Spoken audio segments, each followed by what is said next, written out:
மகாபாரதத்தின்படி அயோத்தியை ஆண்ட சூரியகுல மன்னர் நக்னஜித் தன் நாட்டில் 7 அசுர குணம் கொண்ட காளை மாடுகள் வயல்வெளிகளை நாசம் செய்து மக்களை துன்புறுத்தியது. இந்த 7 காளை மாடுகளை யார் அடக்குகிறார்களோ அவர்களுக்கு தன் மகள் நாக்னஜிதியை திருமணம் செய்ய சுயம்வரம் அறிவிக்கப்பட்டது. நம் பாரத தேசத்து மன்னர்கள் சுயம்வரத்தில் கலந்து கொண்டு காளைகளை அடக்க முடியாமல் தோற்று போனார்கள். அப்போது கிருஷ்ண பகவான் தன் முறைப்பெண்ணான மாமன் மகளான நாக்னஜிதி இளம் வயதில் பிருந்தாவனத்தில் ஆடிப்பாடி தன்னை விரும்பியது நினைவுக்கு வந்தது. உடனே கிருஷ்ண பகவான் துவாரகையிலிருந்து தன் பரிவாரங்களுடன் அயோத்திக்கு புறப்பட்டு சுயம்வரத்தில் கலந்து கொண்டு அசுர குணம் கொண்ட 7 காளை மாடுகளை அடக்கி நாக்னஜிதியின் கரம் பற்றி திருமணம் செய்து கொண்டார். கிருஷ்ண பகவானும் நாக்னஜிதியும் தம்பதிகளாக திரும்பிய போது பல அசுர மன்னர்கள் போர் செய்தனர். அவர்களை அர்ஜுனன் போரிட்டு வென்றார். மகாபாரத போருக்கு ஆதரவு வேண்டி தமிழகத்துக்கு வந்த கிருஷ்ண பகவான் அப்போது தமிழகத்தில் 2 விதமான பாண்டிய மன்னர்கள் ஆட்சி செய்தனர். புராண பாண்டியர்கள், பாண பாண்டியர்கள்.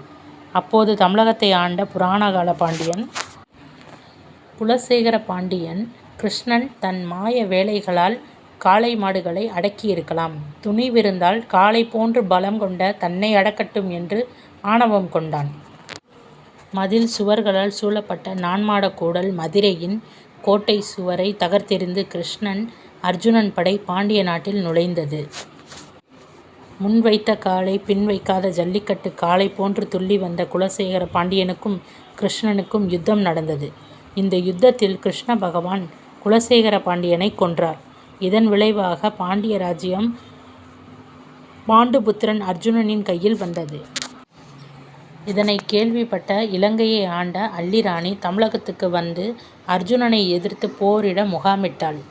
அல்லிராணி சாம்ராஜ்யம் முழுக்க முழுக்க பெண்களால் ஆளுமை கொண்டது. பிறகு தர்மத்தை ஏற்றுக்கொண்ட அல்லிராணி அர்ஜுனனிடம் காதல் வசப்பட்டு திருமணம் செய்து கொண்டனர். கிருஷ்ண பரிவாரத்தில் இருந்த யது வம்ச போர் வீரர்கள், அதாவது சௌராஷ்டிர இனத்தின் ஒரு பகுதி அபிராக்கள், அஹீர்கள் வேத பழங்குடியினர் போர் வீரர்கள். அபிராவின் அஹீர் என்ற சொல் ஆயர் என்ற தமிழ் சொல்லாக மருவியது. இந்த ஆயர்குல போர் வீரர்கள் தமிழகத்து பெண்களை திருமணம் செய்து கொண்டனர். அர்ஜுனன் அல்லிராணி திருமணத்திற்கு நாட்டில் உள்ள அனைத்து பசுமாடுகள் வரவழைக்கப்பட்டு கிருஷ்ணனுக்கு பிடித்த பால், தயிர், வெண்ணெய், சர்க்கரை பொங்கல் விருந்து உபசரிப்பு நாடு முழுவதும் மக்களுக்கும் கால்நடைகளுக்கும் பொங்கல் படைத்து விழா கோலம் நடைபெற்றது. நமது பாரத தேசம் முழுவதும் மகர சங்கராந்தி பொங்கலாக கொண்டாடப்படுகிறது.